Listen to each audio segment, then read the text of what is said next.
Hi, my name is Millie Reno. As you know, I have lots of siblings, 6 to be exact. Here is a message from my mom, Amy Reno, on raising siblings. You can find more encouragement for your family at our website, visionaryfam.com. Yeah, I'm just going to give you some practical tips that we've used in our family. Again, I hope as you hear this, not perfectly. We are still struggling, of course, with sibling relationships and sibling conflict. So it's not a perfect picture, but these are just some of the things that we tried to implement. And the first one is what I call early brainwashing. And what I mean by that is when, I think it was about when my oldest was 3, I kind of was able to get this vision of, siblings and how important that relationship was. So even at a very young age, I would ask RW, who is your best friend? And I would train him that Lissy was his best friend. And as siblings were added, we just kept repeating that question over and over.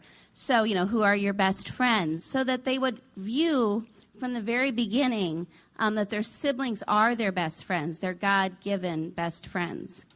The second principle that we really tried to implement was treating siblings better than we treat our friends. And so I often, when there's a conflict, something I will say to them, is very specifically, would you ever treat, for example, this other friend the way you just treated your sibling? And usually the answer is no. And so, if we are in a situation where they are treating friends better than siblings, then the consequence for that is they've lost friend time. So whether that be in the neighborhood, they have to be pulled back so we can have a confidence that the sibling relationship, again, not perfectly, but trying to prioritize the sibling relationship as the most important one. We also I think all of this goes together, is that we wanted their hearts to be more connected with their family and their siblings than they were, again, with their friends. I don't know, just being a product of my own family, there was always an emphasis on building outside friendships. So one thing I heard from a missionary, her name was Mimi Wilson, and she talked about kids' night at her house, and I decided to implement that at our home. So what we did every Friday night was that the kids would get to go to the library, and they'd each get to pick usually a video, a different type of video. They each get to pick something. And again, because we weren't watching a lot of TV throughout the week, this was just a very exciting thing. And so we would have like special or easy dinner, like pizza. They'd get to pick treats. And the goal of the night was they had to always be together, and they had to enjoy the other person's things, for example. So RW would watch Bananas in Pajamas, for example, when he was 8 years old. But that's what his 2-year-old sibling picked. You know what I mean? So they would all be together on Friday night. And what was really encouraging to us was that when our oldest got into the ages where he might have some other opportunities on a Friday night, or especially when he started at our church at that time, he was involved in a little bit of a youth ministry. And they would have some activities, and he would rather be home having kids' night with his siblings rather than being at the youth event. And I think the world sometimes look at that as a negative, but we really looked at it as a positive, that his heart was really connected with his siblings.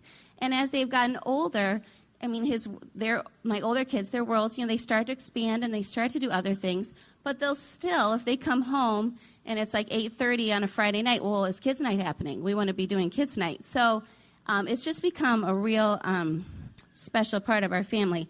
It's also grown-up night, I have to tell you, because when you have little ones, that was really, Rob and I didn't get to go out very often, or we didn't really take weekly date nights, but kids' night, the kids were so happy and having a good time, that really became the time that Rob and I also could connect, and it was a less stressful evening. The family it was relaxing. Number 4 was just when the kids invited other friends over, the standard was that they had to include their siblings. I wanted them not to have the expectation that if they had a friend over, then it was their time with their friend, and they didn't have to include their siblings. So the standard was that if friends were invited over, they did have to include their siblings. And then there might be the exception, like let's say they wanted to play a board game that just wasn't going to work for little ones. But I didn't want them to expect that. I wanted that to be the pleasant surprise. Does that make sense? So the standard was you had to include your siblings. Number 5, I'm sorry, I didn't even tell you. I call this my top 10 things that we did for helping to build the sibling relationship. The other thing was reevaluating the way we viewed conflict. I actually have training as a therapist, and I used to do some individual counseling, family counseling, before I really started homeschooling. And I can tell you that I never had an experience where someone came into the office and sat across on the couch and said, you know, I'm really struggling with my grammar. That never happened. Or, I just can't get algebra. People don't go and pay $150 an hour to go talk about their academic failures, but they do go and pay to talk about the broken relationships they have in their life. So when I finally had that click for me, because I don't know about you, but when you have those homeschool days where you feel like you're getting nothing done because all you're doing is conflict, conflict, conflict, conflict, when the Lord sort of switched that in my brain that is the most important thing, to teach my children, one of the most important things, but to teach my children how to be in a relationship with each other, how to resolve conflict, that will be a lifetime skill. So we really started switching that view and realized that conflict resolution was one of the main things we were trying to teach. So in light of that, we started using something, number 6, is called the Brother Offended Checklist. Has anybody here used the Brother Offended Checklist? Okay. Not very many of you. That is an absolutely wonderful tool, and you can go find it in that vendor hall, I'm sure. But the Brother Offended Checklist is simply just a basic walkthrough from Scripture of how you deal with conflict. One of the most just horrible habits to get into is triangle relationships. And what I mean by triangle relationships is you have a problem with somebody, and instead of going to that person, you go to someone else. So in our families, a lot of these sibling relationships, there's problems between them, and the kids learn, go to mom, mom goes to the other sibling, go to dad, dad goes to the other sibling, and you're not building a relationship between the two, you're creating a constant triangle.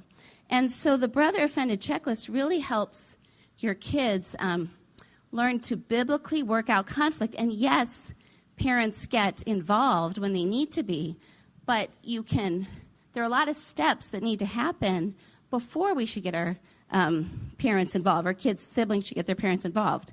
One of those questions is you're supposed to ask yourself, if you're in a conflict, you're upset with someone, you're supposed to ask yourself the question, am I being too easily provoked? I can't tell you how that question changed my life personally. When I read that, I'm like, well, that's a good question, because I think I have spent a lot of time in unnecessary conflict with a person just because I simply was being too easily provoked. And a funny story, when JD was only 5, we do this thing in our family where we call our birthday gift to Jesus at Christmas time, something that we're working on, something that we're trying to, maybe it's self-control or something that we're hoping to improve in the next year.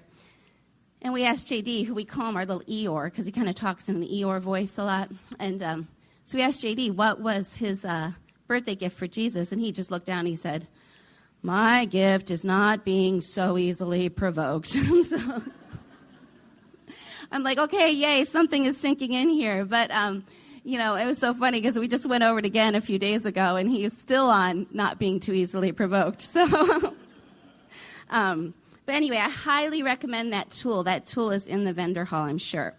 The other thing is that just to remember that sibling connectedness and family connectedness go together.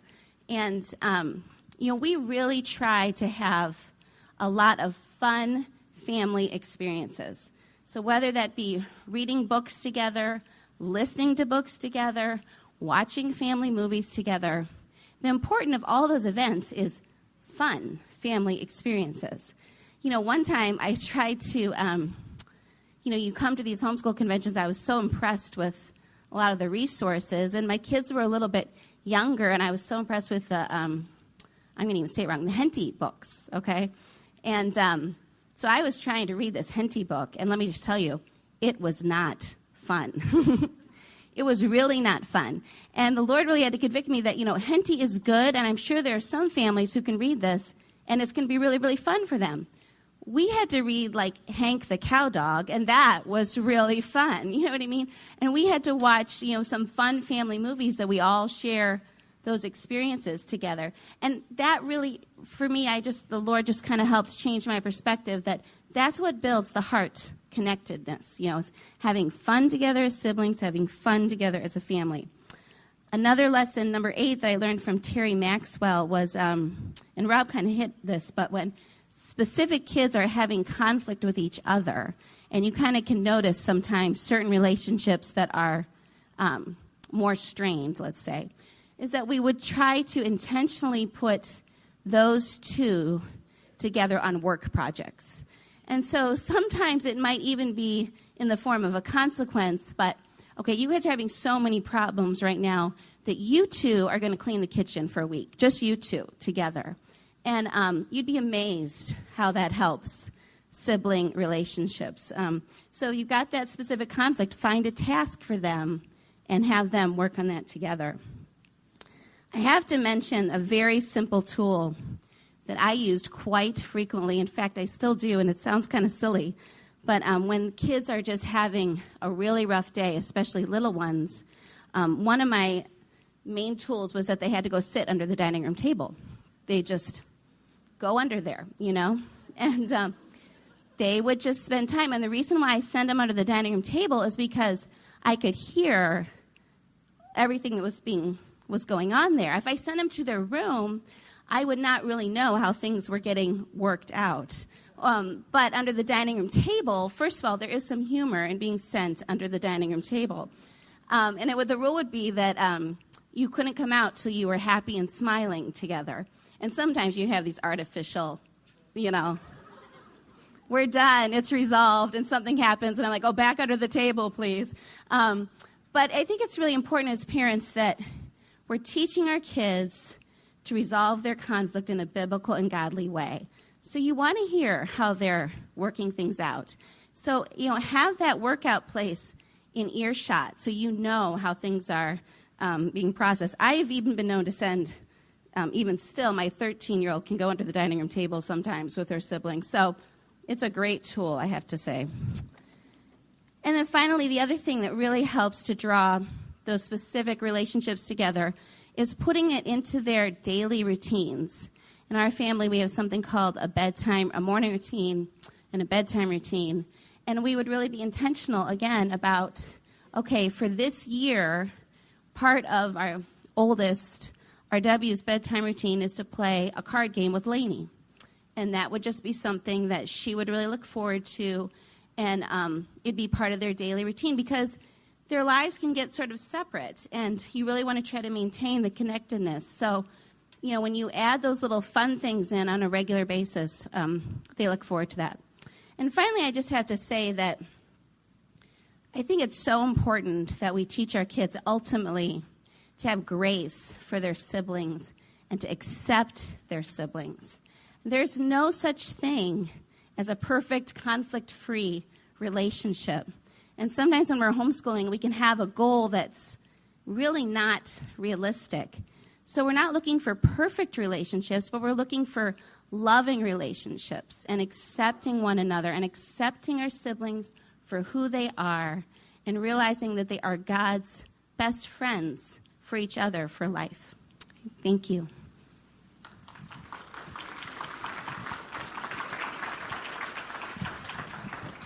Good job, sweetie.